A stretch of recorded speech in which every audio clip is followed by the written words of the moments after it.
কিছুদিন আগে সিএনএনকে দেওয়া সাক্ষাৎকারে আবারও এমএসএন ত্রয়ীর এক হওয়ার ইঙ্গিত দেন নেইমার জুনিয়র। চলতি বছর জুনেই বর্তমান ক্লাব আল হিলালের সঙ্গে চুক্তির মেয়াদ শেষ হবে এই স্ট্রাইকারের। তাতেই মেজর সকার লিগের ক্লাব ইন্টার মায়ামিতে মেসি, সুয়ারেজ ও নেইমারের আবারও এক হওয়া নিয়ে ওঠে গুঞ্জন। তবে ডালপালা মেলার আগেই সেই গুঞ্জন উড়িয়ে দিয়েছেন ইন্টার মায়ামির Argentine coach Javier Mascherano.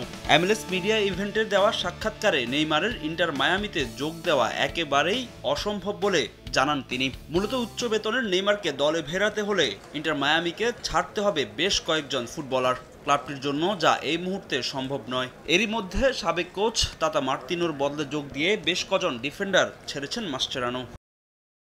Neymar একজন অসাধারণ খেলোয়াড়, বিশ্বের সব দলই তাকে চায়, কিন্তু এই মুহূর্তে MLS এর বেতন সংক্রান্ত নিয়ম আপনারা জানেন, ফলে এখন তাকে নিয়ে ভাবা অসম্ভব। এমএসএন ত্রয়ীর অন্যতম সদস্য ছিলেন লুইস সুয়ারেজ। মেসি, নেইমারের সঙ্গে দীর্ঘদিন খেলেছেন উরুগুয়ের এই স্ট্রাইকার। বর্তমানে লিওনেল মেসির সঙ্গে আছেন ইন্টার মায়ামিতে। নেইমারের মায়ামিতে আসার সম্ভাবনা উড়িয়ে দিয়েছেন তিনিও। খেলোয়াড় হিসেবে নেইমার কেমন সেটা সবাই জানে, একসঙ্গে আমরা কি করেছি তাও সবার জানা। তার মতো ফুটবলার দলে যে ধরনের মান নিয়ে আসে সেটা সবসময় রোমাঞ্চকর। তবে আজ আমরা ভিন্ন এক যুগে আছি।